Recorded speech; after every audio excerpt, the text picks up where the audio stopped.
Michelle Icard, 14 Talks by Age 14, The Essential Conversations You Need to Have with Your Kids Before They Start High School.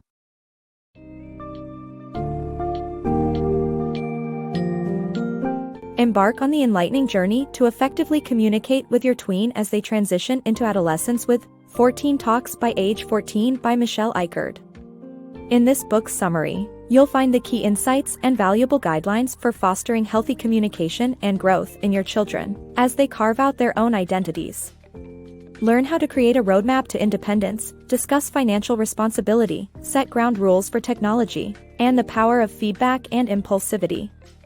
Combining practical tips with a clear-eyed understanding of the challenges facing both parents and children, this summary provides a valuable resource for staying connected with your child through every stage of their development.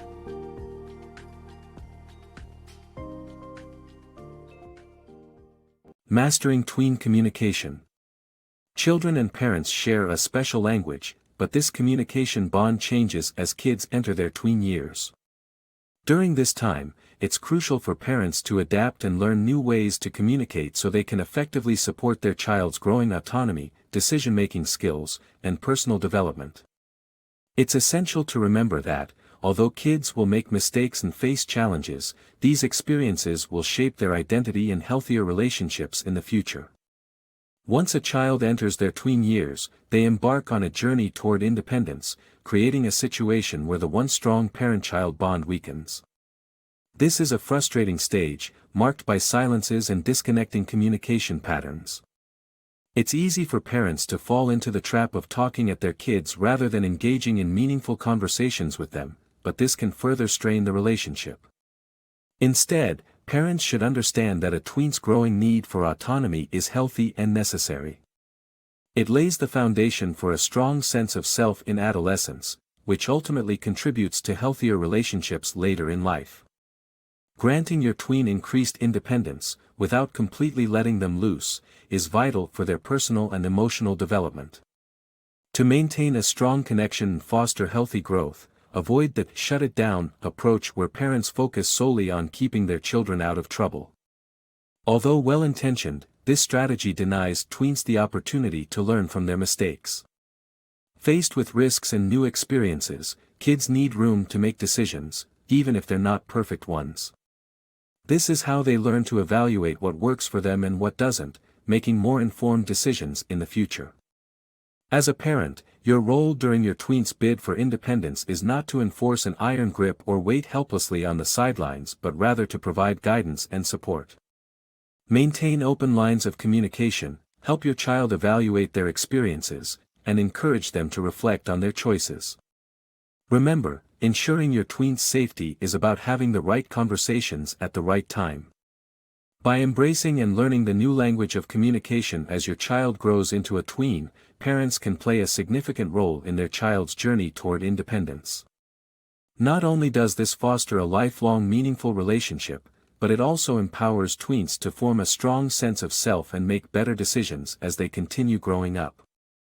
Roadmap to tween independence. Fostering independence in tweens is essential, and as a parent, it's important to provide them with a roadmap to autonomy rather than just saying no to their requests. By addressing your own concerns and setting attainable milestones for your child to accomplish, you demonstrate trust and encourage responsibility. This simultaneously helps your tween feel more respected and better prepared for navigating the world alone. Spending time alone at the park or mall without adult supervision is a significant step in a tween's journey towards independence. Understandably, this request may instill fear and uncertainty in a parent's mind, considering the risks presented by the world.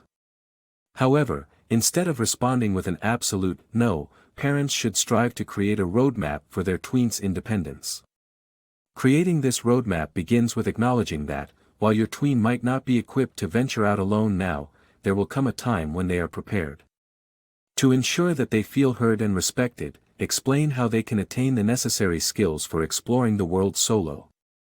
Not only does this aid their development, it prevents them from feeling unfairly restricted when their peers gain more independence.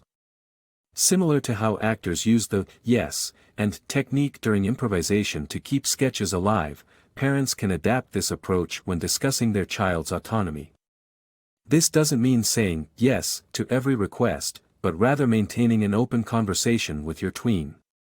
As the parent, it falls on you to promote responsibility while acknowledging their desire for independence. One method to achieve this is by vocalizing potential concerns, such as your child forgetting their phone or encountering aggressive strangers. Then, determine what steps they should take to deal with these issues, such as seeking a suitable adult for help. After identifying these safety precautions, establish achievable milestones for your tween to demonstrate their ability to handle difficult situations. These milestones could include memorizing crucial phone numbers or effectively communicating concerns to teachers. By setting clear expectations and challenges, your tween understands that this roadmap isn't about making their lives difficult, but instead about fostering their autonomy. Ultimately, this approach builds trust and empowers them to take on new responsibilities, aiding their growth into a self-sufficient adult. Context in financial conversations. Most teenagers have basic knowledge about saving money, but personal finance is far more than that. It's essential to teach your children the importance of understanding the context behind monetary decisions. Candid discussions about family finances and the value of purchases will help your children develop a more profound financial insight, enabling them to make informed decisions about their own spending. When it comes to discussing finances, it's crucial to remember that context is key. Children naturally compare their families to others, leading to questions and possible dissatisfaction with their own financial situation. If your child sees their peers enjoying luxurious vacations or fancy gadgets, they may wonder why your family doesn't share the same experiences and might feel it's unfair. The best way to handle these financial conversations is not to withhold information but to maintain a level of openness.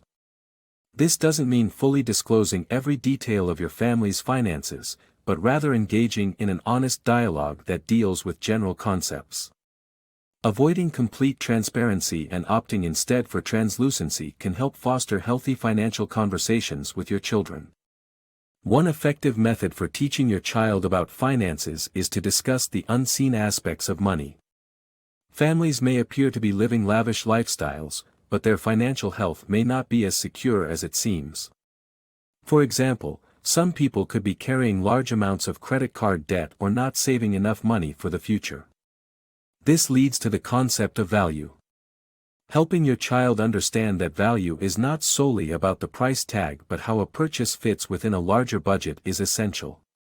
You can demonstrate this by explaining your family's spending decisions. For instance, if your child wants a new video game that has been discounted, it's important to explain why simply having the money for the purchase does not make it a wise decision.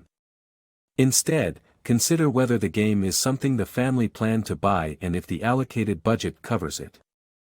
If the game purchase would require reassigning money meant for other priorities, like a school field trip, explain to your child that it doesn't make sense within the context of your family's budget.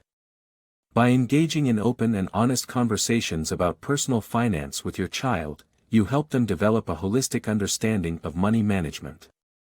This, in turn, enables them to make educated decisions when it comes to their own spending habits in the future. Fostering a healthy tech relationship. In today's world, technology has blurred the lines between the online and offline worlds.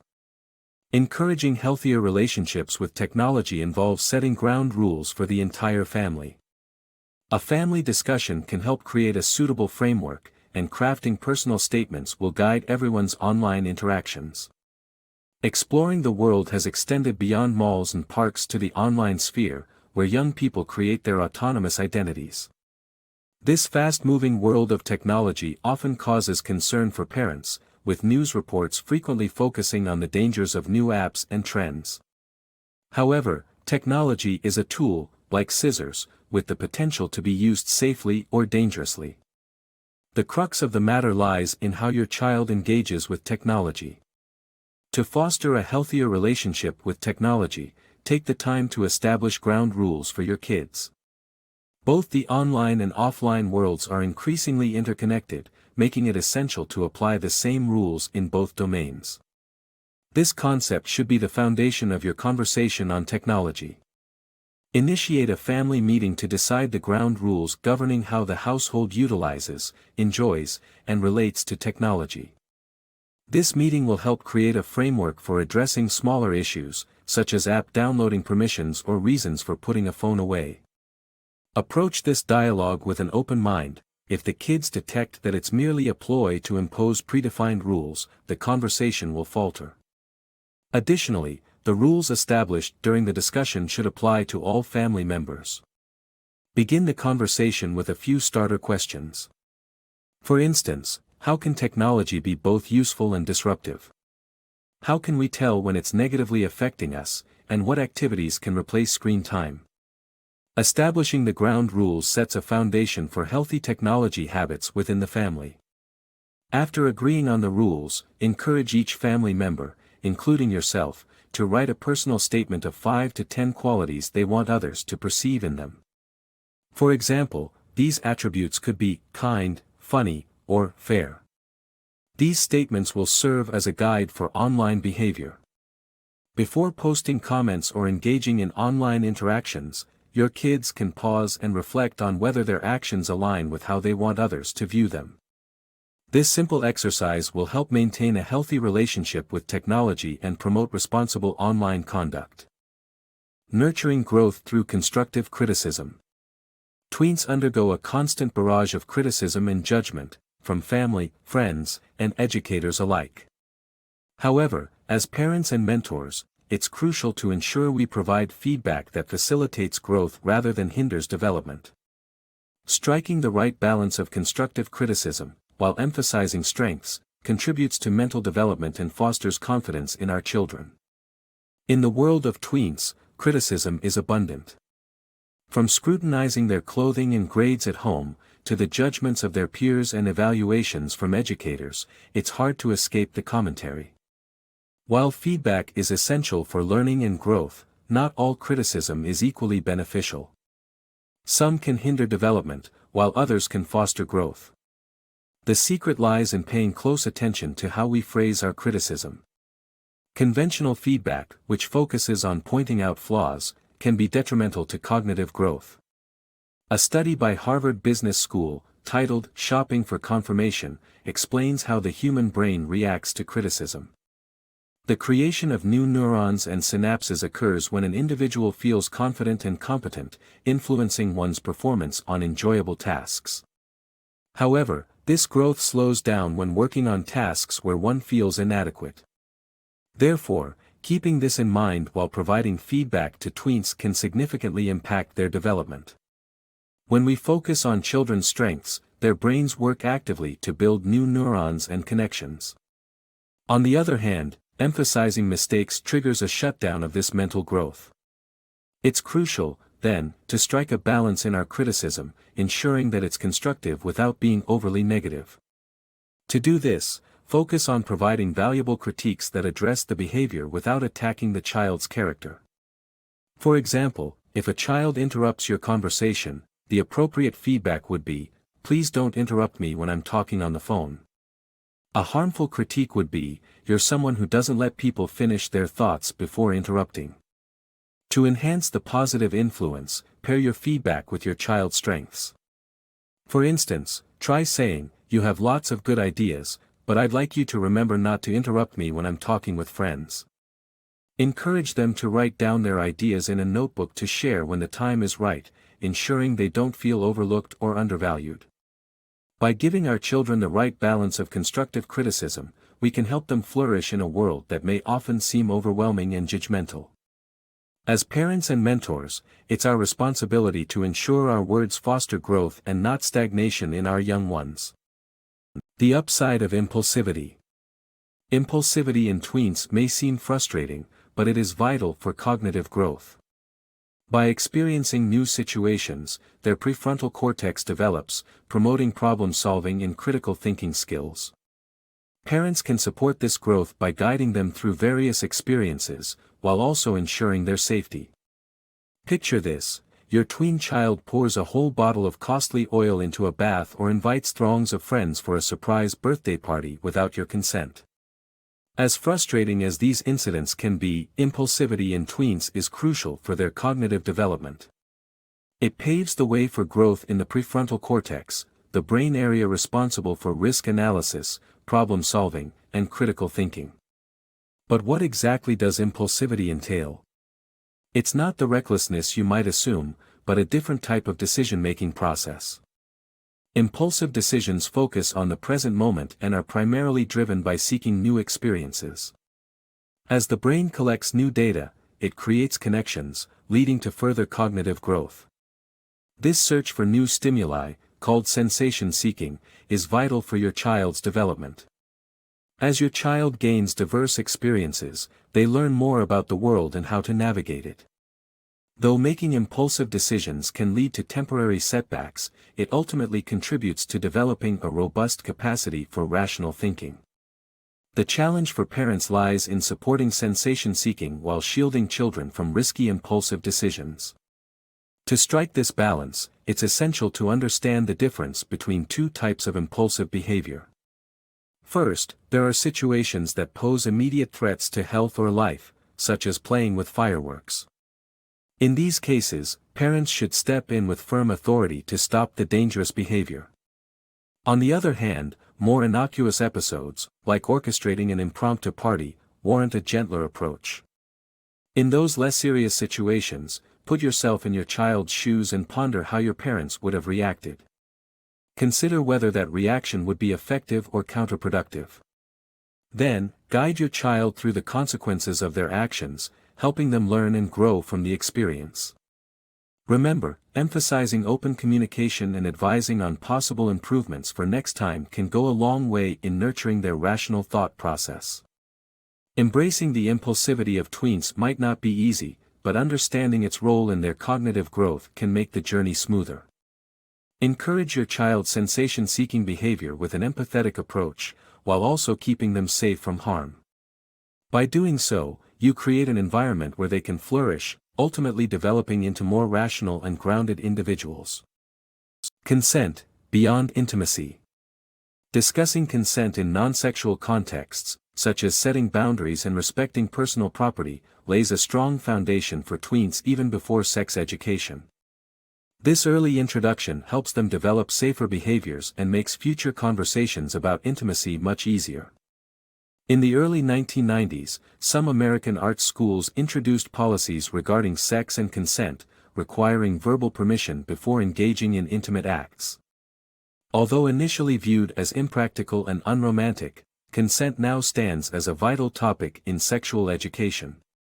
It is essential to introduce the concept of consent to tweens not only within the context of sex but also in everyday situations. Understanding consent at a young age sets the stage for more effortless navigation of intimate encounters in the years to come. One way to broach this topic is by focusing on boundaries. Kids differ in expressing their discomfort. While some are vocal about what they dislike, others find it challenging to say no.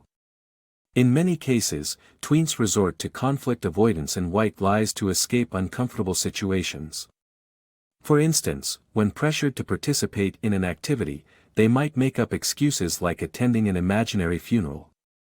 Parents can foster healthier attitudes by encouraging tweens to practice saying no without having to justify themselves. This helps them set their personal boundaries and understand that maintaining them is not impolite. Reinforcing the concept that only the individual has the right to decide who touches them and when further emphasizes the importance of consent. Another context to introduce consent is personal property. Tweens, especially siblings, might adopt a "what's yours is mine" attitude, crossing boundaries they shouldn't be. Hosting a family meeting to set ground rules on respecting others' belongings and seeking permission to use others' items is an effective way to reinforce the significance of consent. In conclusion, incorporating consent into everyday situations and educating tweens early on helps ease conversations about sex when they approach adulthood. By focusing on boundaries and respecting personal property, parents can prepare their children for the complex world of relationships, ideally promoting a safer and more empathetic future generation.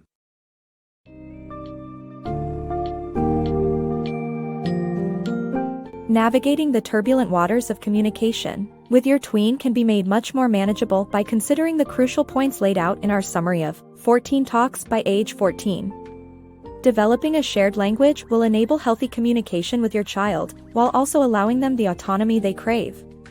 By creating a roadmap to independence, discussing critical topics such as finance, tech usage, feedback, and consent in a supportive manner, parents can foster a strong bond with their children throughout their journey into adulthood. Remember, staying connected and engaging in meaningful conversations with your child are vital in preparing them to excel in their future challenges and relationships.